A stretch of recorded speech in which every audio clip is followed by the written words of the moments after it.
Em nome do Pai, do Filho e do Espírito Santo. Amém. Evangelho de nosso Senhor Jesus Cristo, segundo Marcos. Naquele tempo, começou Pedro a dizer a Jesus: Eis que nós deixamos tudo e te seguimos.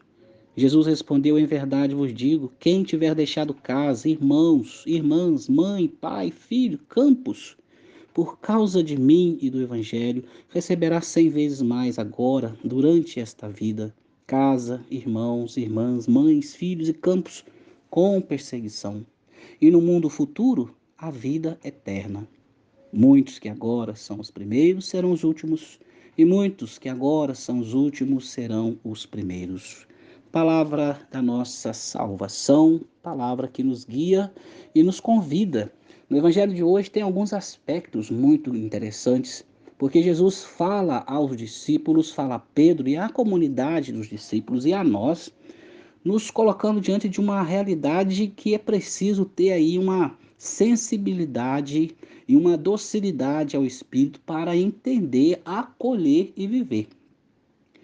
Em que sentido? Jesus vai dizer para Pedro: olha, você está dizendo aí que deixou tudo, mas eu vou te dizer, quem tiver deixado casa, irmãos, filhos, campos, vão receber 100 vezes mais agora durante esta vida, mas com perseguição. É importante deixar claro aqui que quando Jesus fala, vocês vão receber 100 vezes mais, nós não podemos ler isso aqui na perspectiva da teologia da prosperidade. Teologia da prosperidade é, você dá um, recebe dois. Se você der 10, você recebe o dobro. Então, a questão aqui não se trata de uma teologia da prosperidade. Bom, então eu vou deixar minha casa, que Jesus garantiu que eu vou receber 100 vezes mais. Então, eu deixo minha casinha e recebo 100 casas de volta. Olha, eu deixo minha bicicleta, recebo 100 bicicletas. Então fica um pouco complicado, porque a proposta aqui é nos preparar para um mundo futuro. Nesse sentido, nós abandonamos, nós não nos deixamos ser capturados pelas coisas que passam. Nós não deixamos ser capturados pelos campos, pela minha fazenda, pelo meu carro, minha conta bancária, meu sítio. E aí, olha a radicalidade no sentido positivo da palavra, no sentido de que nós temos que buscar entender isso e ter uma adesão entranhal com Jesus, senão não dá certo. Deixar os bens materiais é uma coisa, agora desvincular, deixar pessoas que amamos para ir para um outro lugar, deixar no Brasil alguém que você ama, sua família, seu irmão, seu pai, sua tia, mãe, e voam em missão lá para um outro país. Isso não é tão simples de entender. Então veja que Jesus está nos propondo, não é uma teologia da prosperidade, mas é dizer, à medida que eu vou desapegando do que passa, em virtude daquilo que não passa, é dado a mim, é confiado a mim um povo, é confiado a mim realidades diversas para tomar conta, para cuidar, para fazer acontecer.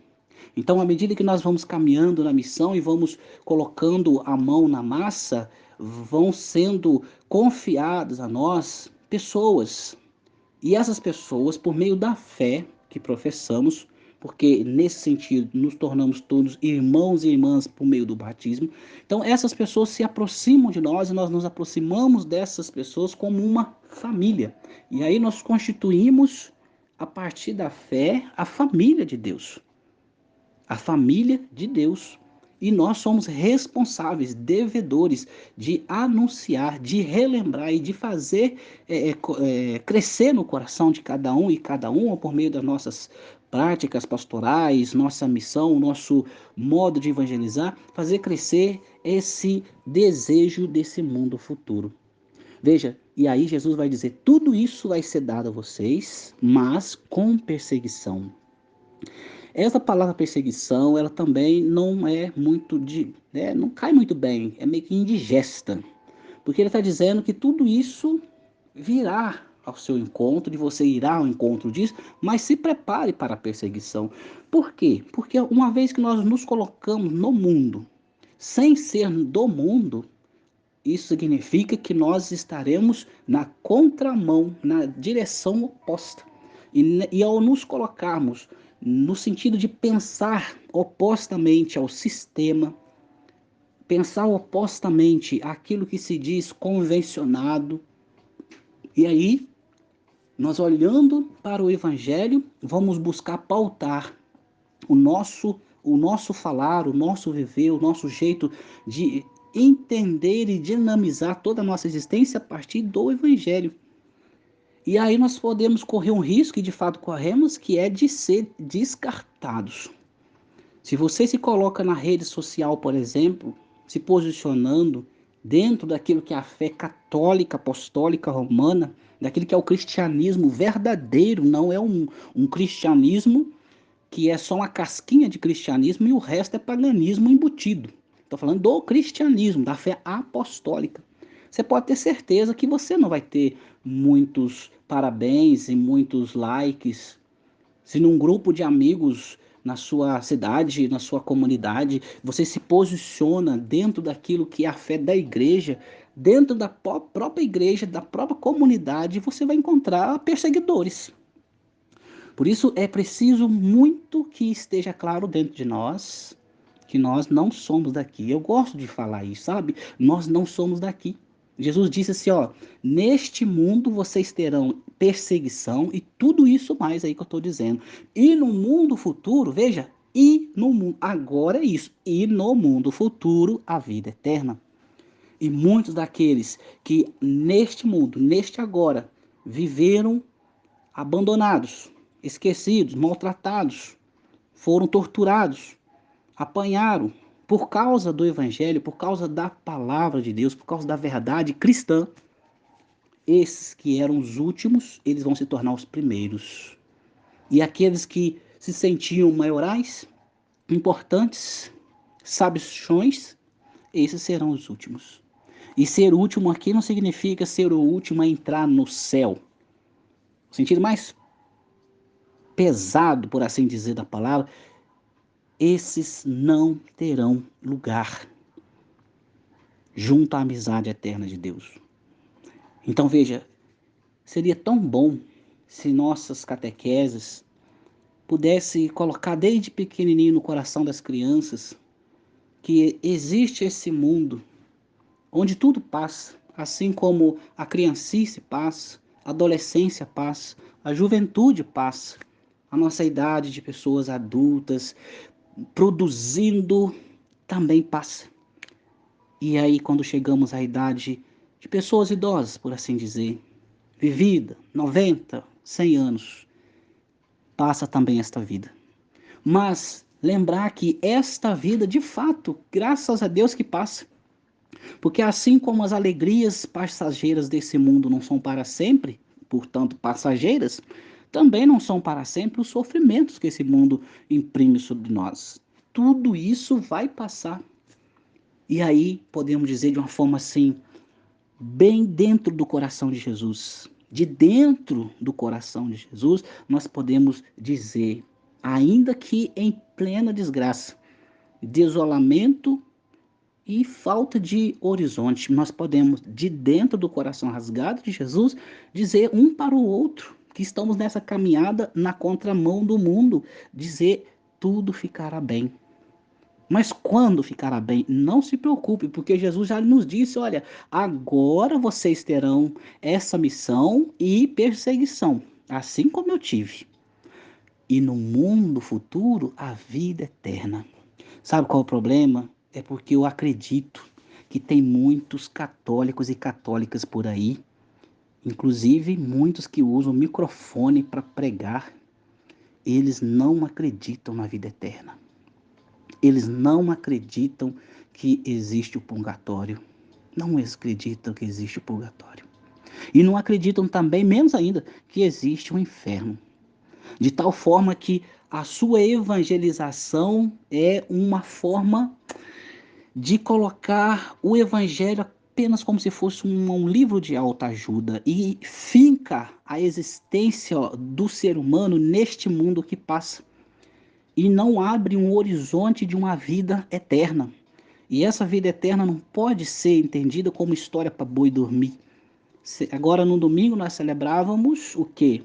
a festa da Trindade, né? Santíssima Trindade. Então, entender o céu, a vida eterna, como participação da relação do Pai, do Filho e do Espírito Santo, na condição de herdeiros do céu, na condição de filhos adotivos, nós somos abraçados pela relação amorosa do Pai, do Filho, do Espírito Santo, e ali sim é a vida verdadeira. Ali sim é a vida futura. Então, tudo que nós vivemos aqui e agora só tem sentido se eu acreditar na vida eterna. Eu vou dizer algo que talvez você possa ficar assim, mas como? Eu diria, não faz sentido, não tem sentido viver uma vida cristã diante de tantas questões complexas que nós temos que trazer, digerir, viver e ir passando por meio de todo esse embaraço. Não faz sentido uma vida toda marcada por essas chagas que o mundo vão colocando em nós, de sofrimento, de humilhação, de não compreensão. E quando eu falo mundo, é família, eu falo de pessoas na comunidade, eu falo de realidades eclesiais, trabalho, é esse, não precisa pensar no mundo redondão lá, não. É o mundo, essas pessoas que estão ao nosso redor. Se nós não acreditarmos nessa vida no seio da Trindade, não faz sentido a nossa luta. Não faz sentido e também não teremos força para lutar.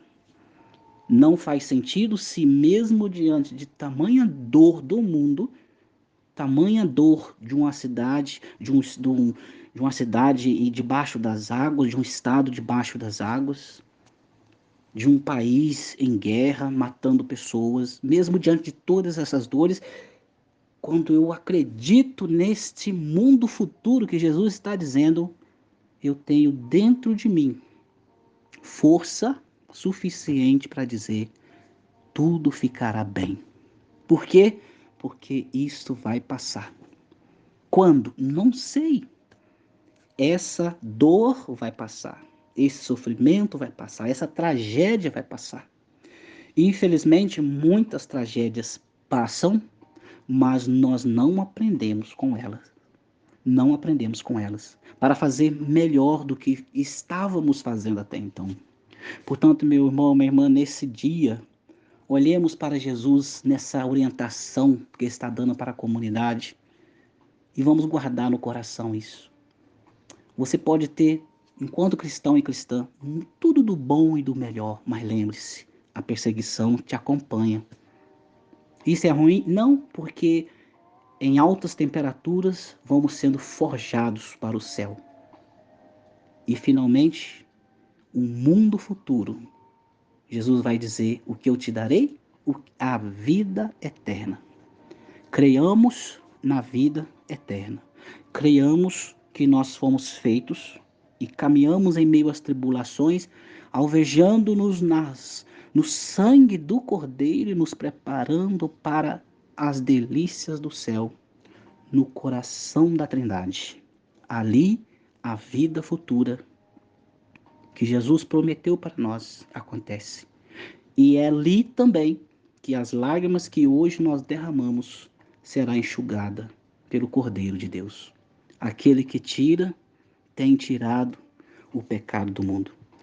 Que Deus te abençoe e te guarde e nos fortaleça na amizade com as coisas de Deus, nas amizades, na comunidade e que sejamos cada dia mais fortes juntos. Em nome do Pai, do Filho e do Espírito Santo. Amém.